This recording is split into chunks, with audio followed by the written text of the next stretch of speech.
Primeiro,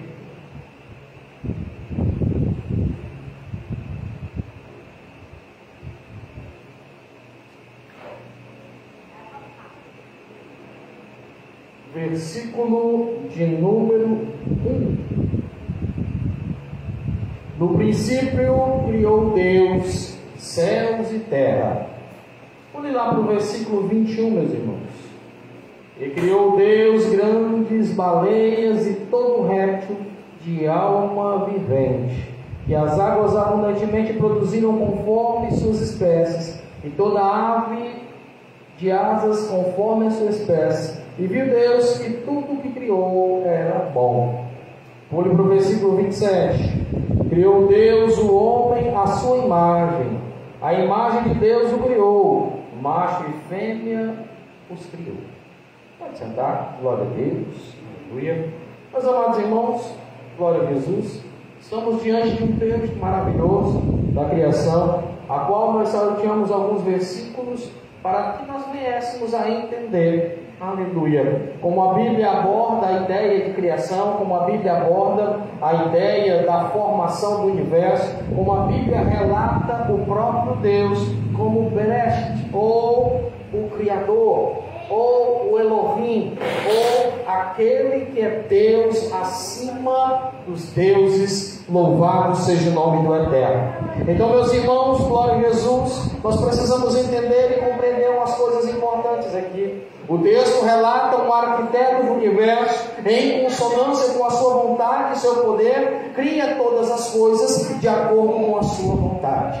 Meus amados irmãos, é impossível, com toda a perfeição do universo, crer que isto tudo ocorreu de uma nebulosa, de uma explosão. Por mais curioso, por mais misterioso que seja a densidade de um buraco negro, de uma nebulosa, de uma galáxia, é impossível compreender que através de que apenas fruto do acaso, uma explosão traga a vida a tudo que existe, a tudo que há. Se nós olharmos para aquilo que foi feito, encontramos dentro do homem, aleluia, uma tricotomia bíblica que é, aleluia, glória a Deus, comprovada pela palavra, corpo, alma e espírito, em consonância com a vontade e a permissão do Criador, para que pudéssemos estar aqui hoje, a meditar na palavra dele. Meus irmãos, nós queremos hoje que os irmãos venham refletir na palavra de Deus sobre um pouco de antropologia na questão bíblica, a doutrina do homem, ou estudo sobre o comportamento do homem mediante ao universo, a criação e tudo aquilo que Deus realizou. Se nós pudéssemos parar e pensar um pouquinho, é importante conhecer um pouco o estudo sobre a humanidade para que a gente possa entender os fenômenos que ocorrem atualmente. Se você olhar o homem um certo tempo atrás, ele era heliocentrista. E o que significa isso, irmão? Os homens olhavam para o sol e entendiam que no sol detinha todas as coisas, poder, autoridade, e que o sol era o centro do universo, o centro de poder, o centro, aleluia, de razão de todas as coisas. Mas o homem observou que o sol somente, o sol sozinho, não detinha este poder. E em dado momento o homem começou a trazer uma corrente antropocentrista, colocando, aleluia, o homem como centro de todas as coisas. E engraçado, irmão, nós evoluímos a ponto de compreender que Deus, o Criador, o ser maior, Deus, Jeová, Elohim, Adonai, como você quiser denominar, ele sim já tem todo o poder. Mas ultimamente os homens têm adquirido a posição antropocêntrica. Nunca se viu, irmão, uma igreja nesses últimos tempos em que o homem é mais evidente do que o Senhor dentro dela, onde o homem aparece mais do que o Senhor. Parece que esqueceram das frases, ou da frase que é o jargão principal do ministério de João Batista: convém que ele cresça e eu diminua, não sou digno nem de desatar as suas alparcas. Quando nós olhamos para a palavra do Senhor e percebemos que convém que Jesus cresça e o homem venha diminuir, quem é o homem para pensar que pode tomar o lugar da adoração? Quem é o homem para pensar que pode ter agora honra e glória, sendo que ela é devida, tributada e dedicada ao nosso nosso Senhor e Salvador Jesus Cristo. Então o homem não tem parte, aleluia, porque o homem não pode salvar a si mesmo e nem tampouco salvar a outros, mas nós, recorrendo a Cristo Jesus, podemos encontrar um descanso, um abrigo bem seguro, aleluia, louvado seja Deus. Então, meus irmãos, a evolução de um perfil ateísta, ela vê a geração contemporânea como a causa original, vê a geração humana como a causa do efeito do caos e do acaso, para que todo o universo e as suas coisas possam ser dedicadas à honra, à glória, ao ser humano como matéria primordial para os acontecimentos. Meus irmãos, não é que pela misericórdia de Deus que temos intelecto, que somos melhor do que as outras criaturas de Deus, que somos superiores às outras criaturas de Deus em relação à importância. Deus apenas nos configurou uma missão, Deus apenas nos configurou mais responsabilidades e nos deu autoridade sobre os outros animais, julgando-os por conta de nosso intelecto, dominando-os por conta de nossa capacidade cognitiva. Mas isso não dá o direito ao homem, irmão, de começar a pisar no seu semelhante. Isso não dá direito ao homem de começar a tratar mal ao seu similar. Ora, não foi o próprio Cristo que disse que devemos amar a Deus sobre todas as coisas e ao próximo como nós mesmos, ao próximo como Deus nos amou? Então, que cristãos somos nós quando nós queremos pisar em nosso semelhante, quando nós perseguimos o nosso igual? Precisamos aprender com Cristo, aleluia, que mesmo sabendo que ia ser traído, olha para Judas no dia da última ceia e o chama de amigo. Amigo, o que tens para fazer, faz-o depressa.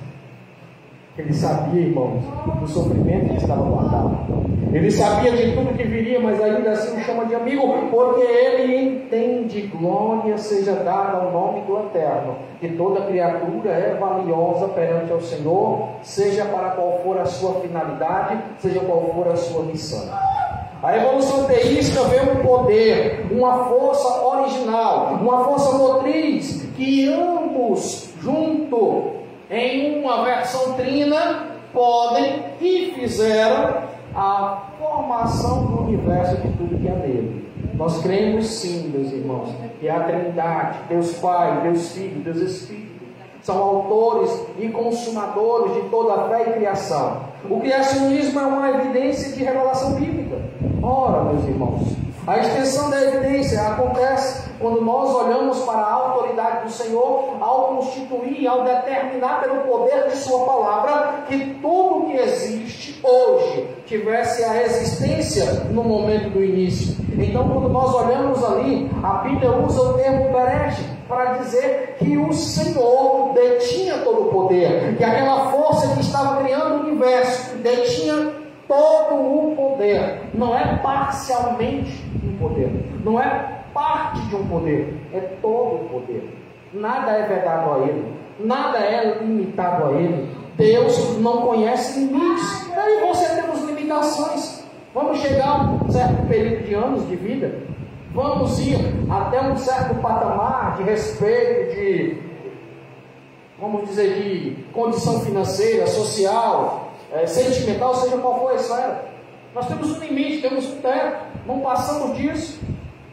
Até mesmo na esfera cognitiva há um limite,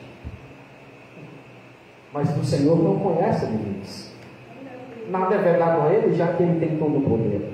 Então as evidências deste termo Bereshit é muito claro na criação, é muito evidente nessa representação. Eu queria que os meus irmãos abrissem as nossas Bíblias aí no livro do Êxodo, capítulo de número 2. Êxodo, capítulo de número 2. Vamos fazer, meus irmãos, hoje um passeiozinho bíblico para que a gente possa reforçar o nosso estudo nesta noite. Êxodo, capítulo de número 2. Vai nos mostrar, meus irmãos, aleluia, que o Senhor, glória a Deus, Deus maravilhoso,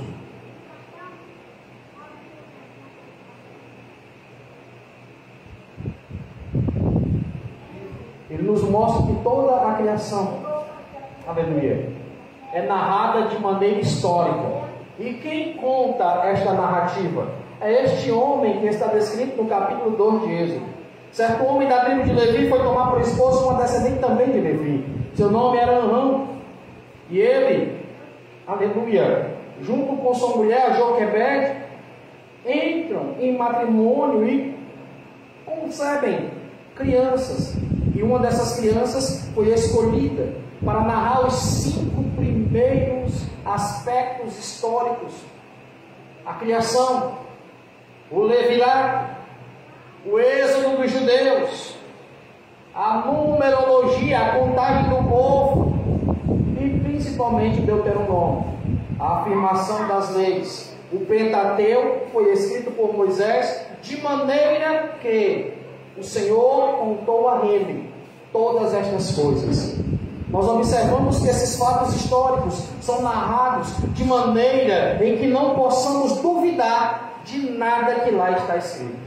Se você for para o livro do Êxodo, capítulo de número 20, versículo de número 4, 5 e 6, vai observar que Deus fala com o povo dizendo que é um Deus zeloso, ciumento, que visita a iniquidade dos pais e dos filhos da terceira e quarta geração, e faz misericórdia até 1000 gerações daquele que o ama e o obedece. Ora, meus irmãos, Moisés, já naquela época, onde não havia ciência, onde não havia laboratórios, onde não havia artefatos para estudar o genoma, o DNA, o mapeamento humano, ele já entendia que até a terceira e quarta geração era onde o homem tinha parentesco com seu semelhante. Portanto, ele entendia que Deus estava dizendo: olha, se você pecar, eu castigo você, e esse castigo atinge a tua família. Mas se você me honrar, se você me obedecer, a minha misericórdia vai 1000 gerações no teu nome. Louvado seja o nome do Eterno. Moisés não conhecia ciência, mas a ciência já tinha sido revelada pelo Senhor, para que Moisés falasse pela Bíblia, confirmando que, aleluia, era tudo verdade.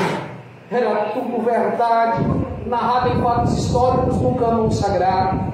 Amados em Cristo Jesus, Deus estava lá, aleluia. Deus sempre esteve lá, orientando o seu povo. Quanto, glória a Deus, aos fatos, aos eventos, não deixando-os na escuridão, antes, por sua palavra, revelando tudo o que havia acontecido. Abra sua Bíblia, meus irmãos, em Hebreus, capítulo de número 4.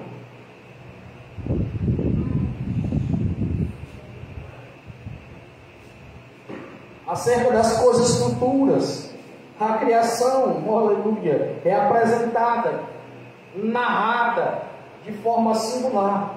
E o escritor de Hebreus, no capítulo de número 4, ele mostra acerca das coisas futuras. Porque diz o seguinte, versículo 1, capítulo 4 de Hebreus: portanto, ainda que nos tenha sido outorgada a promessa de ingressar no descanso de Deus, tememos que algum de vós pareça ter falhado, pois as boas novas foram pregadas também a nós, tanto quanto a eles. Entretanto, a mensagem que eles ouviram, de nada lhes valeu, pois não foi acompanhada de fé por aqueles que a ouviram.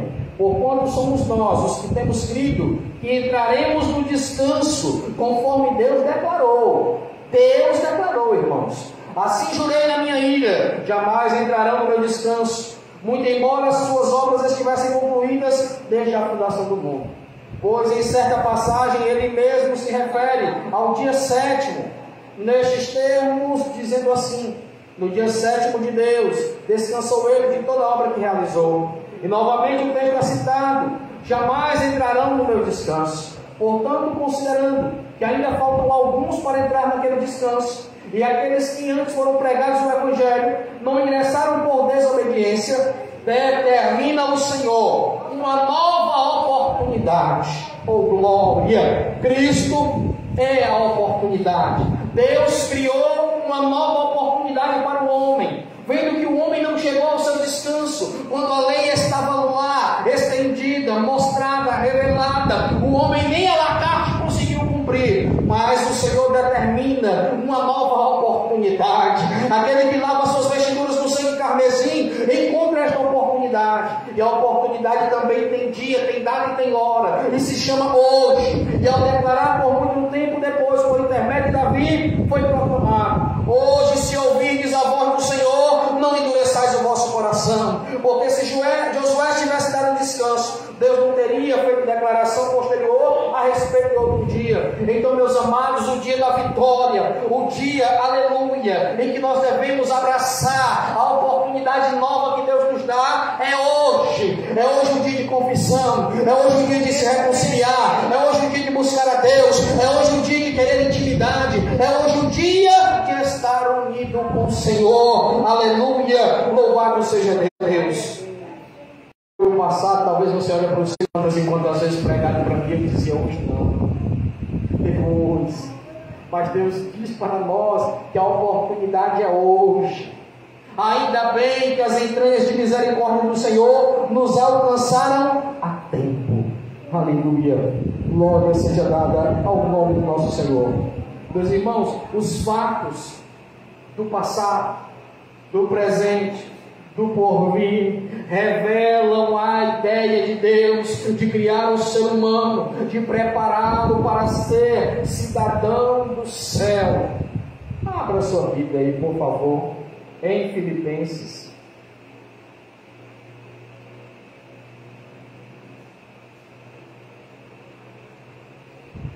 Filipenses capítulo 3, versículo de número 20. Glória a Deus. Filipenses capítulo de número 3, versículo de número 20. Amém, igreja? Olha o que diz a palavra. No entanto, nossa cidadania é do céu, de onde aguardamos com grande expectativa o Salvador e Senhor Jesus Cristo. Sua pátria, sua cidade é no céu, aleluia. Quando o inimigo bater na tua porta, te oferecendo manjares do pecado, diga para ele: ei, Satanás, a minha cidade é o céu, tu já tem lugar para ir, tu vai ficar no inferno, mas eu não vou contigo, porque a minha cidade é o céu. Aguardo com grande expectativa o Senhor e Salvador Jesus Cristo se manifestar e levar a sua noiva. Aleluia, glória seja dada ao nome do Senhor. Então, meus irmãos, fazia parte do plano do Senhor de criação, que o homem fosse criado, que habitasse na terra, que vivesse diante do Senhor em obediência e amor, e a fim de ser como testemunho da sua bondade e da sua misericórdia, levar os homens para aquele lugar onde Ele tem preparado o melhor. Meus irmãos, a parte material do homem, a gente pode detectar como o corpo, a matéria, o físico. A criação do homem é descrita no Gênesis, no capítulo de número 2, aleluia. Abra sua Bíblia aí, por favor, Gênesis 2. Versículo de número 7 diz assim: então o Senhor moldou o ser humano do pó da terra, feito de barro, soprando em suas narinas o fôlego de vida, e o homem se tornou a ser um ser vivente. E o homem se tornou um ser vivente. Amém? Glória a Deus. O Senhor modelou o ser humano do pó da terra, feito de barro e de argila, soprando em suas narinas fôlego de vida, e este homem se torna um ser vivente. Glória a Deus. A criação de Deus para o homem é feita do pó da terra, é feita da estrutura física, e recebeu ele, pelo sopro nas narinas do próprio Deus, a alma e o espírito.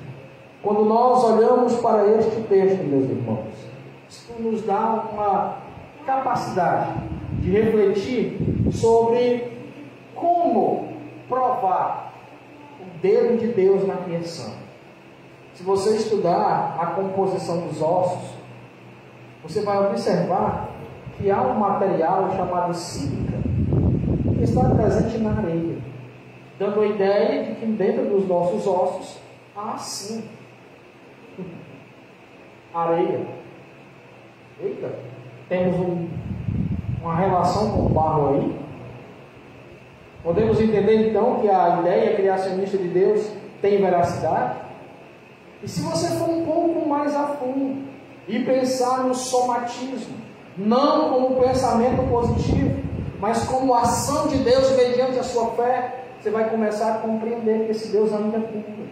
Quantas e quantas vezes a gente vai à igreja, cansado, cheio de dores, mas entregamos ao Senhor uma oração daquelas, cheia de intimidade, cheia de presença, cheia de clamor, cheia de súplica, e saímos da igreja curados.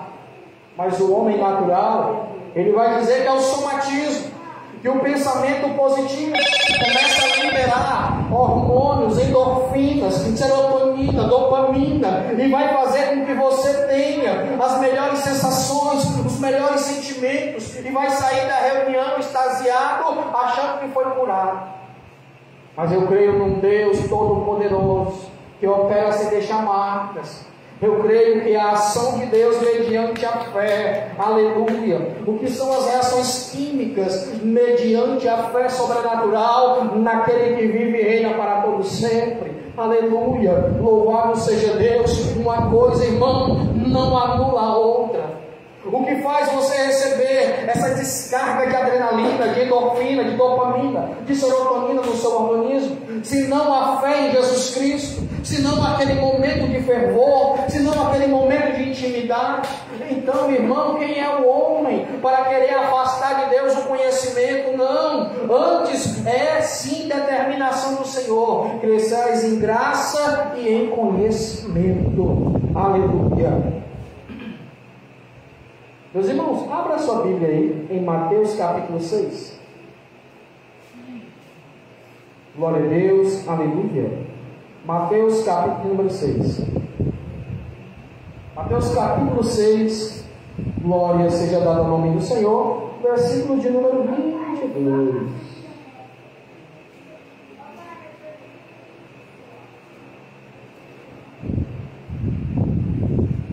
A ideia de criação apresenta um homem dotado, de matéria física e de um corpo.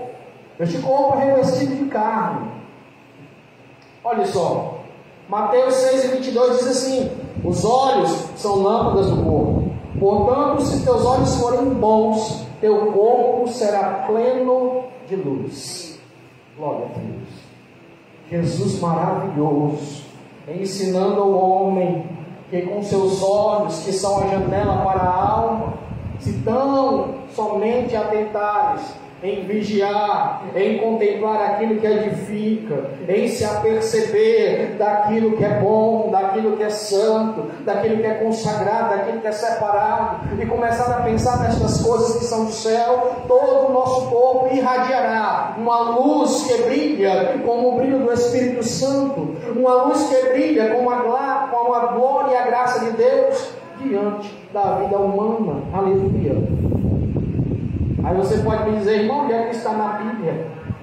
Quando Jacó, cheio de Deus, foi se encontrar com o Esaú no Val de Jaboque, depois de ter lutado com o anjo, depois de ser tocado na coxa, depois de ter passado pelo vale, de ter enfrentado, passado por toda a tormenta, ser transformado, ter passado pelo engano como ele enganou a outros, agora Jacó se torna um homem transformado. Tanto quanto os seus olhos tornaram, aleluia, e contemplaram a bondade de Deus, a ponto de que este mesmo Jacó irradiava uma luz tão diferente, irmã Diana, que quando Jacó encontra Esaú, ele não diz outra coisa senão Peniel. Jacó ainda temia: será que meu irmão quer me matar por conta dos episódios do passado? Mas Esaú não faz nada, só chora e diz: Peniel, vejo a face de Deus no teu rosto. Jacó brilhava com uma luz do Espírito Santo.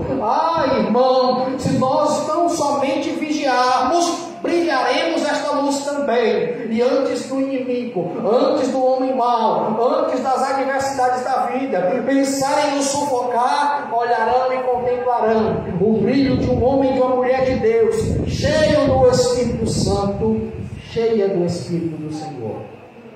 Aleluia. Abra sua Bíblia em Gálatas 2:20. Abra sua Bíblia, Gálatas capítulo 2, versículo de número 20, para a glória do Senhor. Mais uma alusão de que o corpo é revestido de carne. foi crucificado juntamente com Cristo, e desse modo, já não sou eu que vivo, mas Cristo vive em mim, e essa nova vida, agora vivo no corpo, vivo exclusivamente pela fé no Filho de Deus, que me amou e se sacrificou por mim. Paulo dá testemunho, irmão, de que já matou sua carne. Paulo aponta que o homem é revestido no seu corpo por uma carne que se inclina para o pecado, uma carne que deseja os prazeres, os manjares, aquilo que está na mesa da idolatria, aquilo que está na mesa de Jezabel, mas ele não quer mais estas coisas, porque agora crucificado com Cristo, diz ele que é nova criatura, Cristo vive nele, não ele mais vive no seu corpo. Irmão, que venhamos adotar este comportamento e padrão. Ai, irmão, se nós, como igreja do Cordeiro, deixássemos Cristo viver em nós, quantos não teriam sido ganhos para Jesus? Quantos não teriam sido enganados com este evangelho fajuto, mentiroso, que engana as pessoas, prometendo prosperidade, prometendo curas e milagres, quando o Senhor cobra de nós obediência, para que o resto seja acrescentado. Desse modo, não vivo mais eu, Cristo vive em mim. Se você quer crucificar a sua carne, se você quer matar os desejos da sua alma, que Cristo viva em você, para que você agora viva exclusivamente pela fé no Filho de Deus. Aleluia. A carne, meus irmãos, ela como um todo deseja aquilo que não serve para ela. Porém, o Espírito, nessa tricotomia que já falamos, ele é dado por Deus, aleluia, como a fagulha, a centelha do Espírito Santo, para preparar o homem para a vida vindoura, na eternidade de glória. Louvado seja Deus. Olha só, meus irmãos, 1 Pedro, capítulo 1, versículo 24, diz o seguinte, 1 Pedro 1 e 24.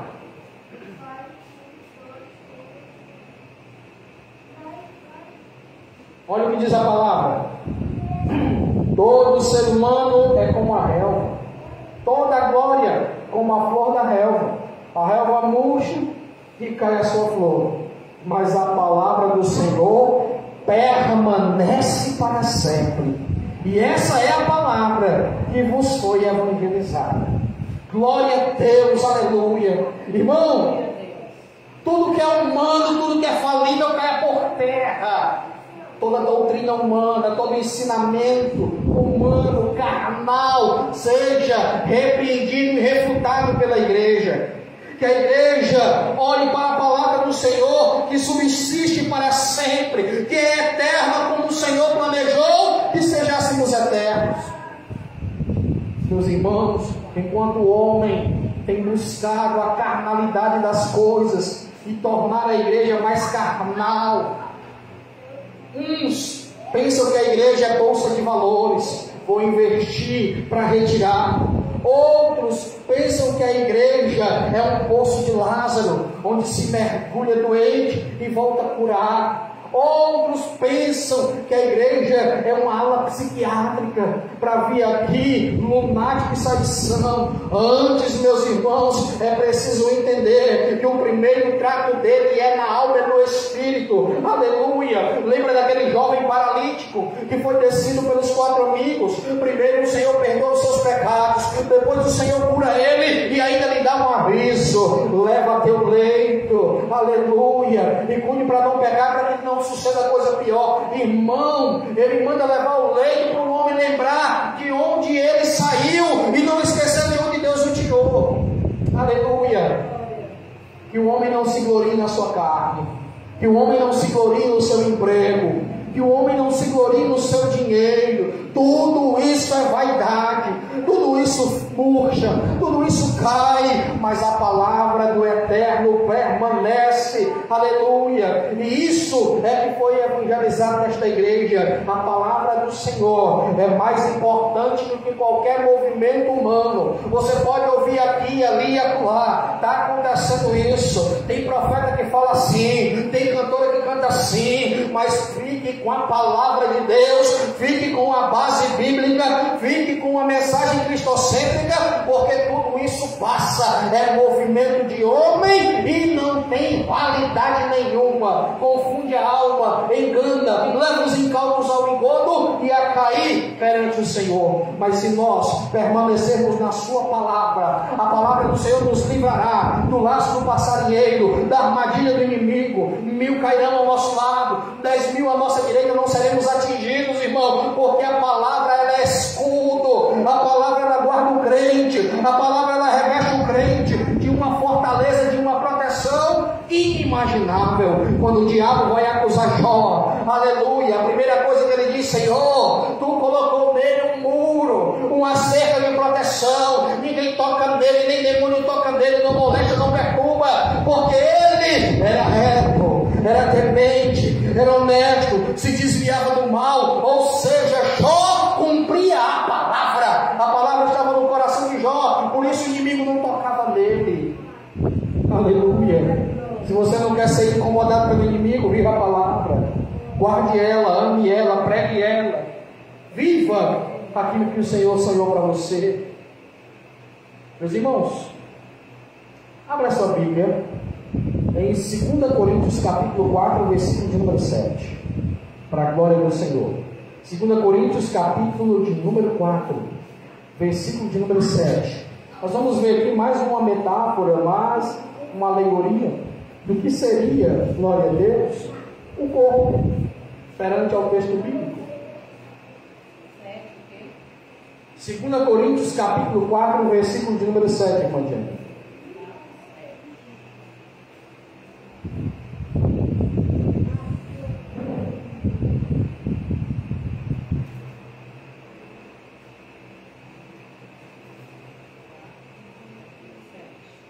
Amém? Olha o que diz o texto sagrado: temos, porém, este tesouro em vasos de barro, glória, para demonstrar que este poder que a tudo excede provém de Deus e não de nós mesmos.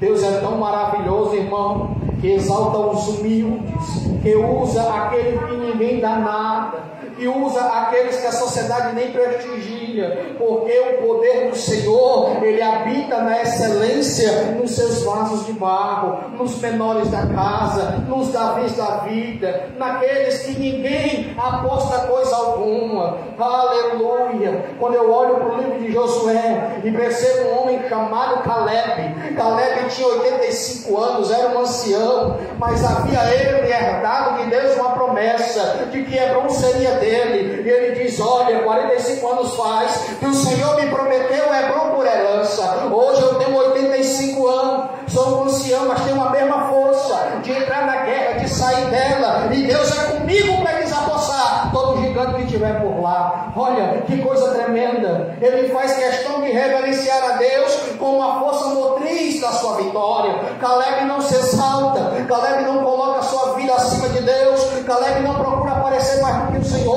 É diferente desses crentes que pregam a palavra de Deus hoje, quer aparecer mais do que Jesus, passa o culto todinho falando uma língua que só Deus entende, a igreja não recebe, passa o culto todinho inventando coisa, falando abobrinha, e a igreja não é edificada, vai para casa com fome, mal alimentada. Mas a palavra de Deus diz que a excelência do poder de Deus habita no vaso de barro. Quanto mais humilde, mais Deus usa. Quanto mais crente, mais Deus usa. Quanto mais desce, mais Deus fala. Quanto mais se coloca de joelho, não fisicamente, mas com o seu coração na presença do Senhor, mais Deus fala através dele. Quanto mais servo, quanto mais diácono, quanto mais, aleluia, sofredor, quanto mais humilhado, Deus vai exaltando, Deus vai nutrindo, Deus vai fazendo. Olha o versículo de número 8. Paulo dá o seu testemunho de apostolado. Sofremos pressão de todos os lados, contudo não estamos arrasados, irmãos. Ficamos até perplexos com o que tem acontecido, mas a nossa esperança não se perde, porque ela não se confunde. Aleluia! Somos perseguidos, mas não estamos desamparados. Quem pensa que crente é cartão sem dono, irmão, está enganado. Quando mexe com crente, mexe com Deus.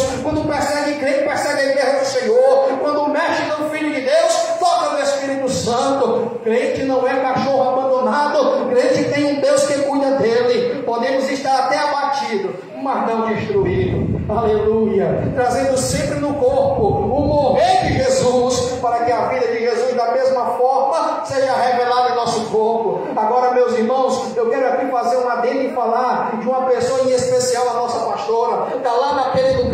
mas está com o corpo de Cristo. Foi para um lugar, não sabia se voltava, mas fez questão de pregar o Evangelho e ganhar alma naquele lugar. Olha, irmão, que a gente também leve o sofrer de Cristo, que a nossa vida tenha significado, que a nossa vida, aleluia, esteja como a vida do Senhor, mesmo morrendo, fez com que o seu testemunho e o seu legado pudesse ganhar almas para o reino de seu Pai. Que nas nossas aflições, que nas nossas perseguições, nosso corpo testemunhe da nossa vida com Deus. Perseguido até podemos, abatido sim, destruído e desamparado jamais. Temos um Deus, aleluia, que nos faz como um templo e morada do Espírito do Senhor. Abra sua Bíblia em 1 Coríntios. Primeira carta de Paulo à igreja de Corinto, capítulo 6, versículo de número 19. Aleluia. Olha a exortação de Paulo à igreja de Corinto. Irmão, igreja cheia de dom, igreja cheia de talento, mas era uma bagunça espiritual. Era um irmão pregando, o outro profetizando, o outro cantando ao mesmo tempo, e a igreja não entendia nada, e a igreja não era edificada. Hoje mesmo eu tive uma oportunidade de conversar com 2 jovens na minha escola onde trabalho, e eles são evangélicos. Eles diziam: irmão, você gosta de que tipo de mensagem? Aquela mensagem de ensino, calma, tranquila? Ou aquela mensagem esfuziante que o povo grita, que o povo isso, faz aquilo, se manifesta? E eu disse: irmão, a única mensagem que serve é aquela que a igreja entende, é aquela que a igreja recebe, é aquela que a igreja é edificada. Gritaria, barulho, rolar no chão, voar, isso não é mensagem, isso é só sinal, é só manifestação de poder, isso não quer dizer edificação, isso é só sinal de que alguém tem o Espírito Santo, nada mais. E aí, irmão, observando, aleluia, o que a palavra do Senhor fala aos nossos corações em 1 Coríntios 6,19, nos faz entender que é melhor estar cheio, é melhor compartilhar, é melhor derramar azeite de maneira compreensível, para que a igreja do Senhor seja edificada. 1 Coríntios 6,19 diz assim: ou ainda não entendeis que o vosso corpo é santuário do Espírito, que habita em vós, o qual tendes da parte de Deus, e que não pertenceis a vós mesmos. Este Espírito que habita em nós não é nosso, é de Deus. A alma, a consciência é nossa, o corpo é nosso, mas o Espírito volta para Deus que o deu. Aleluia. E este Espírito precisa ser alimentado, porque ele foi criado numa necessidade. Ele foi criado em um ambiente. Antes de Deus, irmão, fazer com que as árvores crescessem, Madiana, ele faz com que haja terra. Por quê? Porque sem terra a árvore morre. Antes de ter peixes no mar e nos rios, o Senhor fez rios e mares. Para quê? Para que os peixes pudessem viver, porque sem rio e mar os peixes não vivem. E quando o Espírito foi criado para habitar no homem, primeiro ele faz o homem, para que depois o Espírito habite. Porque, irmão, aleluia, o Espírito vem de Deus, e se esse Espírito de Deus não encontrar um lugar para residir, onde esteja na atmosfera da presença do Pai, da presença do Espírito, da presença do Filho, ele vai morrer. Este homem não vai estar na condição de ser vivente, vai estar como morto vivo. Vivo fisicamente e morto espiritualmente. O homem, ele encontra a excelência da sua vida no Espírito de Deus. Aleluia. Vida verdadeira do Espírito do Senhor. Glória a Jesus. Meus irmãos, abra a sua Bíblia aí. Evangelho de João, capítulo 5. Evangelho de João, capítulo de número 5, para a glória de Deus.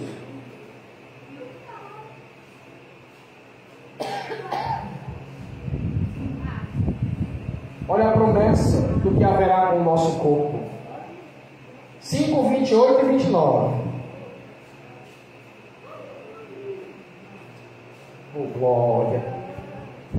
Não vos admireis quanto a isto. pois está chegando a hora em que todos os que repousam nos túmulos ouvirão a sua voz, e sairão os que tiverem feito o bem para a ressurreição da vida, e aqueles que tiveram praticado o mal para a ressurreição da condenação. Por mim mesmo nada posso fazer conforme ouço, assim julgo, e o meu julgamento é justo, porque não busco agradar a minha vontade, mas satisfazer a vontade do Pai que me enviou. Se o próprio Filho de Deus, irmão, ele não procura a sua satisfação pessoal, ele não procura o seu engrandecimento, ele não procura o seu enriquecimento, ele não procura o reconhecimento humano, ele procura o reconhecimento da vontade do seu Pai. Quem somos nós para querer tomar o lugar de Deus? Quem somos nós para desobedecer a palavra? Quem somos nós para se atrever, aleluia, a se colocar na frente daquele que criou todas as coisas? Não é todo isso do ser humano, porque pensa que por um determinado tempo, estando neste corpo carnal, ainda sem receber o juízo, Deus permite que os homens se entreguem às paixões infames, mas no dia do juízo, Ele colocará cada um na parede, e segundo as suas obras, eles serão recompensados. Há muitos que usam o Evangelho, não são usados por Deus, usam Deus para seus próprios fins, para suas próprias negociadas escusas, para usar a igreja como modo de vida, para usar a igreja como forma de obter lucro, para manifestação e manipulação de poder. Só que esse Deus a qual nós servimos, Ele não esquece de nada. O profeta Malaquias diz que há um memorial de Deus, que lembra de todo o bem que fizemos e de todo o mal que fizemos também. Por isso, guardemos a nossa coroa até que Ele volte. Aleluia, glória a Deus. Meus irmãos, Apocalipse capítulo 20, versículo 12.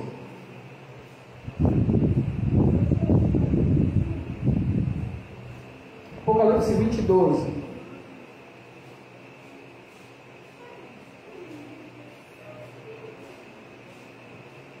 Amém?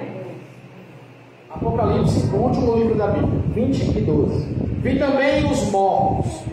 Olha a visão que João teve.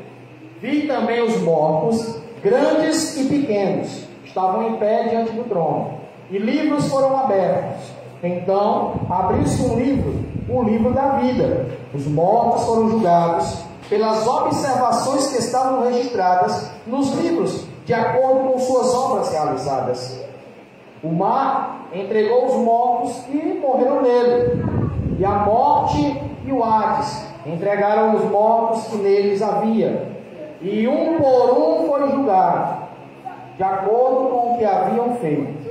Então a morte e o Hades foram atirados no lago, isto é, a segunda morte, o lago de fogo.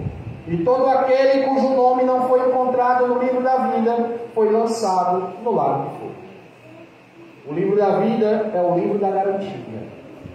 O livro da vida é aquele a qual Moisés, intercedendo pelo povo, pede ao Senhor, e se o Senhor fizesse tal coisa, intercedendo ele por aqueles homens, o riscasse de lá.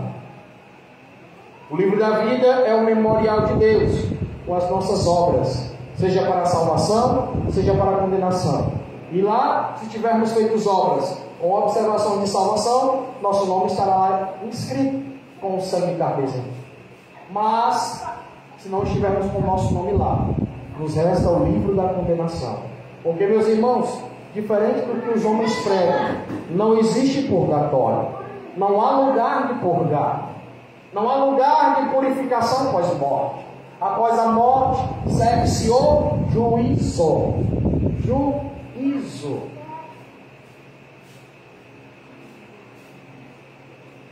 Meus irmãos, o homem possui uma parte que ela é imaterial. Abra sua Bíblia em 1 Coríntios, capítulo 11. Primeira carta de Paulo aos Coríntios, capítulo 11. Glória a Deus. Versículo de número 7.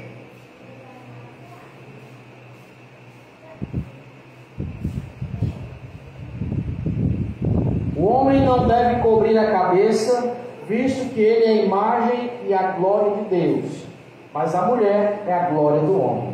Há vestígios de Deus dentro do homem. Há vestígios da divindade do Senhor dentro do homem. O homem recebeu de Adão a herança do fôlego de vida. O homem recebeu como promessa o Espírito Santo Consolador. O homem recebe da parte de Deus o Espírito.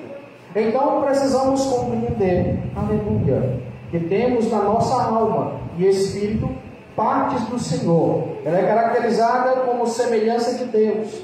Aleluia. Abra, meus irmãos, a sua Bíblia em 2 Coríntios, capítulo número 3. Segunda carta de Paulo aos Coríntios, o próximo livro, né? Capítulo 3.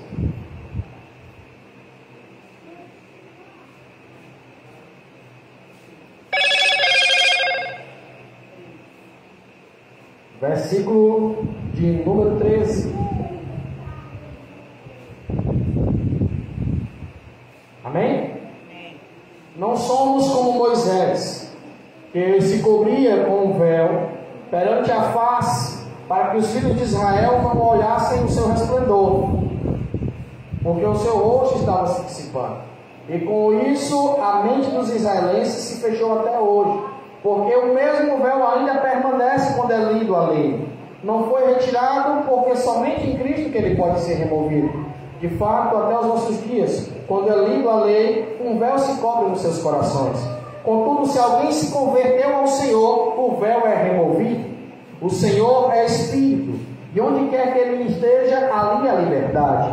Mas todos nós, que com a face descoberta, sem o véu, contemplamos de uma forma material espelhada a glória do Senhor, conforme a sua imagem, estamos sendo transformados com glória crescente na mesma imagem que vem do Senhor, que é o Espírito. Glória a Deus. O Espírito Santo nos torna imagem e semelhança do Senhor a cada dia, não somente na criação, mas também no viver, na pureza, na separação, na dedicação às coisas do Senhor. Por isso, quanto mais cheio do Espírito, mais parecido com Deus o crente fica. Tiago capítulo 3, versículo de número 9. Outra referência, meus irmãos, que nos faz refletir sobre a imagem e semelhança do homem e do Senhor. Com a língua bendizemos o Senhor e Pai, porém com esta mesma língua amaldiçoamos os nossos semelhantes, criados à imagem de Deus. Tiago exorta aos irmãos que a nossa língua deve ser a parte do corpo que mais vigia, porque a língua, ela abençoa o Senhor, ela canta na igreja, ela prega, ela profetiza, ela mata. A língua, ela está diante do Senhor como um instrumento de bem dizer e enaltecer ao nome dele.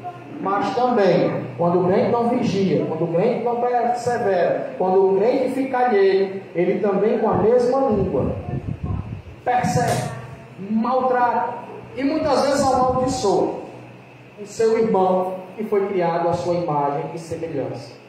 Pasmem, eu já ouvi uma pessoa declarar que ia para o inferno e não falava com a outra. Agora pasmem, crente, pelo menos se diz crente, eu perco a minha salvação, mas não falo com fulano. Grande vantagem, irmão, guardar uma amargura dessa no coração, sabendo que o inferno é eternidade. Inferno não é recreio de escola não, irmão, que dura 15, 20 minutos. Inferno é eternidade. E se um dia para o Senhor é como 1000 anos, 1000 anos como um dia, imagine como o Senhor determina o que é eternidade. Que o homem possa refletir nos seus comportamentos e entenda, a nossa boca é para bem dizer. E aí, meus irmãos, dentro de casa, cuidado com as palavras. Cuidado, vigie. Vigie. Às vezes as pessoas chamam uns aos outros de desgraçado. Irmãos, desgraçado, sem a graça. O que é um homem sem a graça de Deus? Sem o perdão do Senhor, sem o sacrifício de Cristo? É um ser condenado à eternidade de sofrimento. Miserável. As pessoas chamam uns os outros de miseráveis. As pessoas se amaldiçoam e nem percebem. Cuidado com as más palavras. As más conversações corrompem os bons costumes. A maledicência, a murmuração é semelhante ao pecado de feitiçaria. A rebeldia Deus abomina. Aleluia. Que venhamos vigiar enquanto somos habitados, irmãos, pelo Espírito de Deus, muito mais ainda. Ora, será que a gente não percebe que nós entristecemos o Espírito Santo quando dizemos mal palavras? Imagine só, o irmão vem para a igreja, profetiza, marcha, canta, bate palma, ora, adora. Aí quando chega em casa, chama a mulher de cão, de satanás, de desgraçado, de miserável, de infeliz, de macela, de tudo que é ruim. Meus irmãos, é triste. Como uma criatura dessa espera chegar ao céu? Porque tudo isso será passado diante do Senhor. Eu sei, irmão, quem é pai sabe que os filhos muitas vezes nos roubam a paciência, mas que a gente corrija com sabedoria, não com palavras que podem degradar a história deles.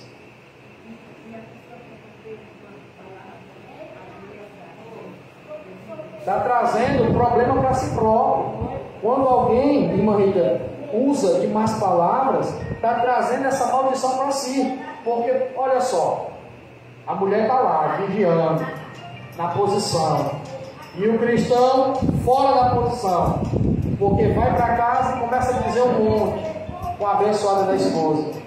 Sabe o que acontece? O Deus que ela serve tem blindado e protegido. E aquilo que vai, bate na volta. Não fica lá. Essas palavras de maldição não têm valia para o povo do Senhor. Glória a Deus. Obrigado também. Meus irmãos, o Espírito, ele tem essa parte material e nos mostra, glória a Deus, que há algumas facetas importantes. Abra sua Bíblia aí, por exemplo, em Jeremias 31, 25. Jeremias, profeta Jeremias, bem pertinho ali de Isaías, capítulo 31, versículo 25.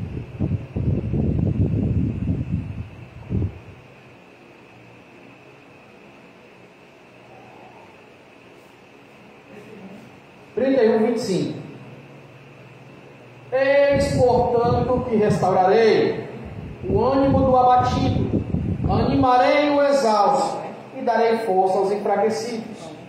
Então acordei e olhei em redor. O meu sono se havia tornado tranquilo e agradável. Olha só, meus irmãos, que coisa maravilhosa. A nossa alma, muitas vezes, ela se encontra abatida. O que é que a gente louvou mais cedo? Porque te abates, ó minha alma, e te comoves, perdendo a calma. Não tenhas medo, em Deus espera, porque bem cedo Jesus virá. O louvor diz que a alma abatida receberá um consolo e um refrigério que vem de Deus. Jeremias diz que o Senhor restauraria o ânimo do abatido. O Senhor traria ânimo, traria vigor, traria alegria e força para aquele que está com a alma cansada. Traria forças para aqueles que estão com os joelhos trementes, aqueles que estão com os joelhos desconjuntados, com as mãos enfraquecidas, mas que clamam ao Senhor, serão revestidos de poder. O próprio Jeremias diz que acordei e olhei em redor, o meu sono foi tranquilo e agradável, porque o Senhor me recobrou as forças.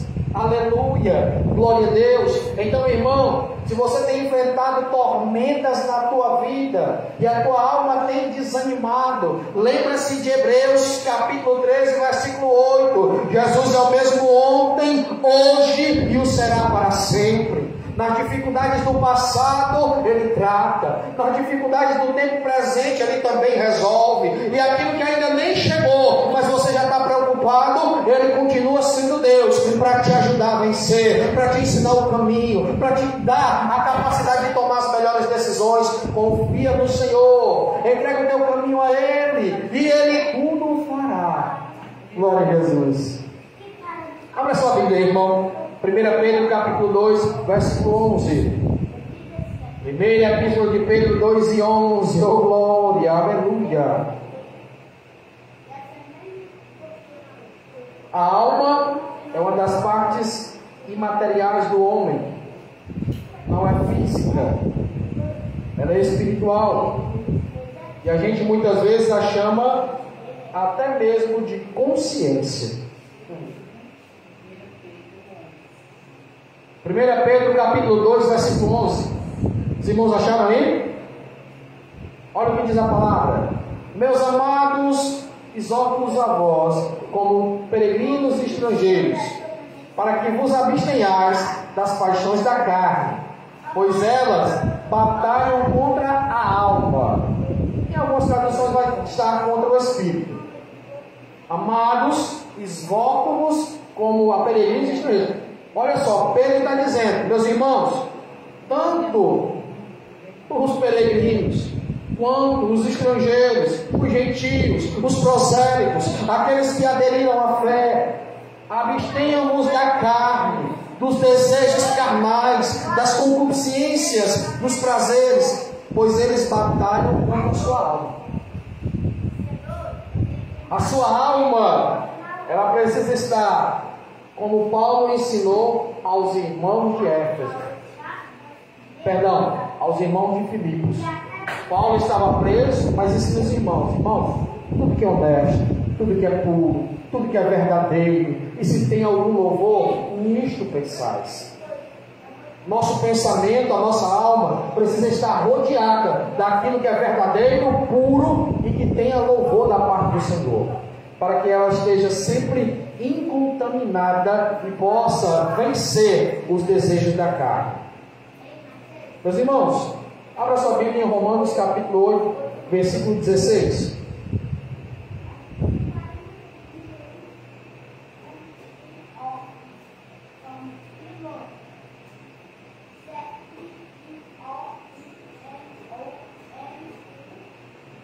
O próprio Espírito testemunha ao nosso Espírito que somos filhos de Deus. O Espírito que está em nós, aleluia, ele recebe um testemunho do Espírito Santo que somos filhos de Deus. Olha o versículo 17.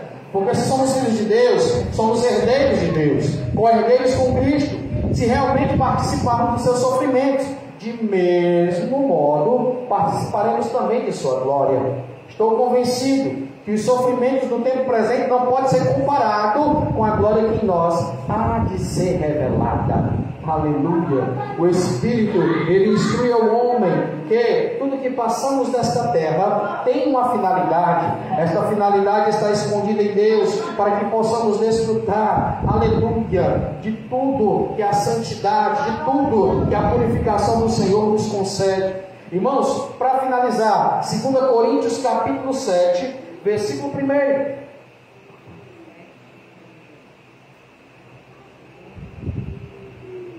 Amém?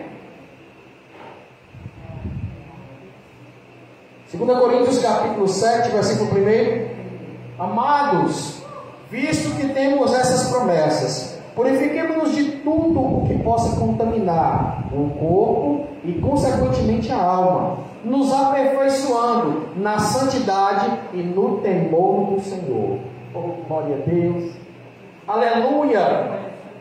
Temos promessas de Deus. Purifiquemos de todo o pecado que vai contaminar o corpo e também contaminar a alma. Que venhamos nos aperfeiçoar na santidade e no temor do Senhor. Meus irmãos, nós daremos continuidade na próxima quinta sobre este estudo. É um estudo longínquo e as horas já têm avançado. Eu convido os irmãos a ficar de pé para que possamos orar e agradecer ao Senhor por mais um dia em sua presença. Meus irmãos, guardem as palavras que foram ditas aqui. O homem, ele tem corpo, alma e espírito, mas isso não lhe dá direito de pensar de forma antropocêntrica. Homem não é o centro, Deus é o centro, Cristo é o centro, a palavra é o centro, aleluia. E nós somos feitura de Deus, criatura do Senhor, que possamos alcançar o testemunho de homem e de mulher de Deus aqui na terra. Maravilhoso Deus, Pai eterno, Pai querido, graças te damos por mais uma oportunidade em tua casa, de louvar, de bendizer o teu nome, de te enaltecer na beleza de tua santidade. Leva-nos em paz para os nossos lares, meu Senhor. Abençoa o dia de amanhã. Paizinho querido, te agradecemos, meu Senhor, pela pronta recuperação da pastora. Toma aquela mulher em tuas mãos, meu Senhor. Fortalece aquelas vidas que foram ganhas ali naquele hospital. Meu Jesus, abençoa, Pai, que o testemunho dela seja tremendo, meu Senhor, e que vidas possam ser alcançadas através do que o Senhor vai fazer na vida dela naquele lugar. Em nome de Jesus, nos leve em paz para os nossos lares. Abençoa o dia de amanhã, que seja de graça e de vitória em tua presença. Abençoa cada filho teu, meu Senhor, que nesta noite veio te buscar. Eu não sei o que eles têm te pedido, meu Senhor, mas que eles saibam que eles não são o centro, que o Senhor é o centro, que o Senhor é, sim, Pai querido, aquele que vive, reina e permanece para todo sempre, como único e suficiente Salvador de nossas almas. Te agradecemos, meu Senhor, por tudo, em nome do teu Filho Jesus. Amém. E graças a Deus. Que o amor de Deus, nosso Pai, que a graça do nosso Senhor e Salvador Jesus Cristo, as doces e as consolações do Espírito Santo de Deus, reine e repouse sobre o povo do Senhor. E quem tem fé e crê em Jesus, diga amém. Que a paz do seu irmão, em nome de Jesus, fale com ele.